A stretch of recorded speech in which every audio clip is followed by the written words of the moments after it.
Parole de la semaine. De partout où vous êtes en train de nous suivre, nous vous saluons dans le nom précieux de notre Seigneur et Sauveur Jésus-Christ et nous disons que la paix du Seigneur soit avec vous, que la paix du Seigneur demeure avec vous dès maintenant et à jamais. Parole de la semaine, notre mission d'enseignement biblique afin de poser les actes selon ce qui est écrit dans la parole du Seigneur. Aujourd'hui, nous sommes très joyeux de vous annoncer une nouvelle série d'enseignements, un enseignement merveilleux, radieux, que vous allez beaucoup apprécier et aimer, lequel enseignement s'intitule « Avancer ». Alors, avant qu'on puisse entrer vraiment en profondeur avec notre enseignement, nous allons d'abord lire quelques portions des Écritures qui vont nous permettre de bien avancer avec notre enseignement. Nous sommes dans Genèse chapitre 1er, verset 27 à 28. La Bible dit, Dieu créa l'homme à son image, il les créa à l'image de Dieu.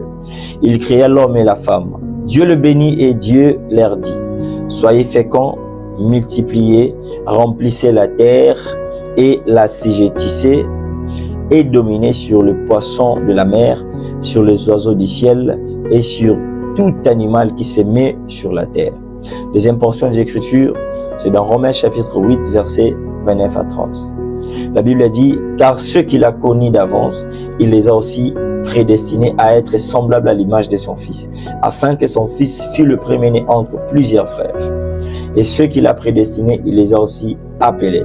Ceux qu'il a appelés, il les a aussi justifiés. Ceux qu'il a justifiés, il les a aussi glorifiés. Notre deuxième portion d'écriture, c'est dans 3 Jean chapitre 1er, verset 2. La Bible dit, bien-aimé, je souhaite que tu prospères à tous égards et sois en bonne santé, comme prospère l'état de ton âme. Là, nous venons de lire 3 portions des Écritures. Dans le premier texte, c'est dans Genèse. C'est Dieu, après qu'il ait béni l'homme, il est en train d'introniser l'homme dans une sphère de pouvoir, où il dit à l'homme de multiplier, il dit à l'homme de dominer, il dit à l'homme de remplir, il dit à l'homme d'assujettir. Il est en train de mettre l'homme dans une condition qui va lui permettre de ne pas rester sur place, mais d'avancer.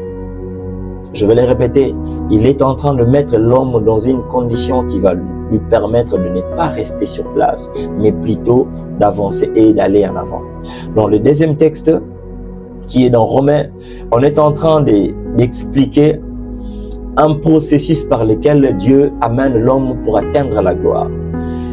Parce que la Bible dit, ce qu'il a connu d'avance, il les a prédestinés. Ce qu'il a prédestinés, il les a appelés. Ce qu'il a appelés, il les a justifiés. Ce qu'il a justifiés, il les a glorifiés. C'est-à-dire, c'est un processus où Dieu prend l'homme de la prédestination jusqu'à la gloire. Ce qui nous intéresse ici, c'est que l'homme ne reste pas sur place de la prédestination. Il est en train d'évoluer progressivement jusqu'à atteindre la gloire. Dans le troisième texte, on est en train, c'est Paul qui est en train de parler à Gaius. Il est en train de lui dire, je souhaite que tu prospères à tous égards, comme prospère l'état de ton âme. Je souhaite que tu prospères à tous égards et sois en bonne santé, comme prospère l'état de ton âme. C'est-à-dire, l'apôtre Paul a fait un constat. C'est qu'il a essayé de comparer l'état de son âme et les tous égards. C'est-à-dire, il constate que l'âme a une évolution, a une longueur d'avance que les autres domaines de la vie. L'âme est en train d'évoluer plus que les autres domaines de la vie. Raison pour laquelle il dit, je souhaite que tu prospères à tous égards et sois en bonne santé comme, là il donne directement l'exemple. Voilà, ton âme est en train d'évoluer. Raison pour laquelle je veux que dans d'autres domaines de la vie, que tu puisses évoluer également et de la même manière que l'âme est en train d'évoluer. Alors, ici, nous sommes en train de parler d'avancer. Avancer qui veut dire évoluer. Avancer qui veut dire progresser. Avancer qui veut dire aller en avant. Avancer qui veut aussi dire mettre un pas en avant. Alors, notre enseignement s'adresse à 3 catégories de personnes. La première catégorie de personnes, ce sont des personnes qui ne bougent pas. Je ne sais pas par quelle motivation, mais ce sont des hommes qui qui sont restées sur place et ne veulent pas bouger. Ou de personnes qui sont en train de voir l'avenir est tellement dur qu'il ne veut pas bouger. Il ne veut pas faire un mouvement. Écoute-moi très bien. Dieu n'a pas créé l'homme pour que l'homme reste sur place. Non. Dieu a créé l'homme avec un système d'évolution, un système d'épanouissement, un système de développement. L'homme n'est pas créé pour rester sur place, pour ne pas rester statique, ne pas bouger. Non, non, non. Dieu a créé l'homme pour que l'homme puisse évoluer. Je m'adresse à cette personne qui reste encore sur place. Si vous lisez les Écritures, vous allez voir que tout ce que Dieu a créé, Dieu n'a pas voulu que cela puisse rester sur place. Il a voulu toujours que ce qu'il a créé puisse aller en avant, puisse progresser, puisse s'épanouir, puisse se développer. Deuxième catégorie de personnes, je m'adresse à des gens qui veulent abandonner en cours de route. De personnes, après qu'il ait commencé quelque chose, ils voient que le chemin est tellement difficile qu'ils veulent rebrousser le chemin, qu'ils veulent abandonner en cours de route. Je ne sais pas moi dans quel domaine tu évolues, mais là tu es en train de voir, là j'avais commencé mais devant moi il n'y a plus d'issue. Je ne vois plus le chemin n'est plus clair. Et pourtant au début ça semblait aller, mais là plus rien ne marche. Je ne vois plus clair. Je vais rebrousser le chemin. Ici, je vais t'exhorter de ne pas abandonner. Avance encore. Le Dieu qui a permis que tu puisses commencer ces projets, le Dieu qui a permis que tu puisses commencer ces études, le Dieu qui a permis que tu puisses accéder dans les mariages, le Dieu qui a permis que tu puisses commencer ce travail, ne va pas t'abandonner en cours de route.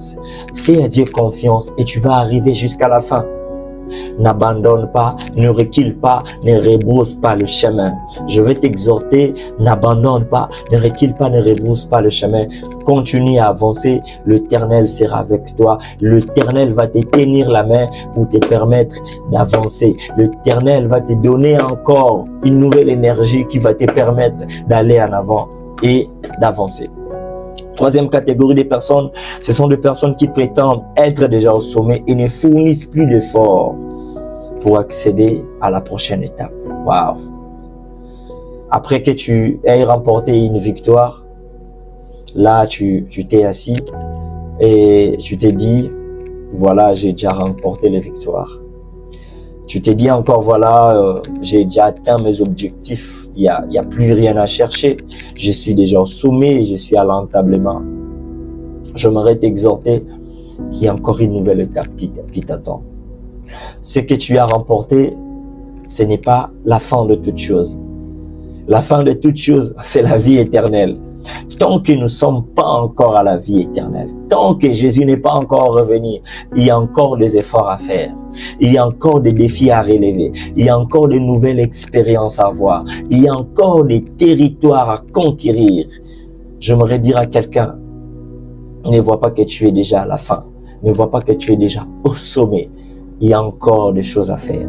Il y a encore une nouvelle étape qui est en train de t'attendre. Ici, j'aimerais exhorter à quelqu'un de ne pas abandonner, de ne pas voir qu'il est déjà à la fin, de commencer quelque chose, d'avancer, de mettre un pas en avant. Parce que devant toi, il y a la gloire. Devant toi, il y a la bénédiction qui est en train de t'attendre. Que Dieu vous bénisse.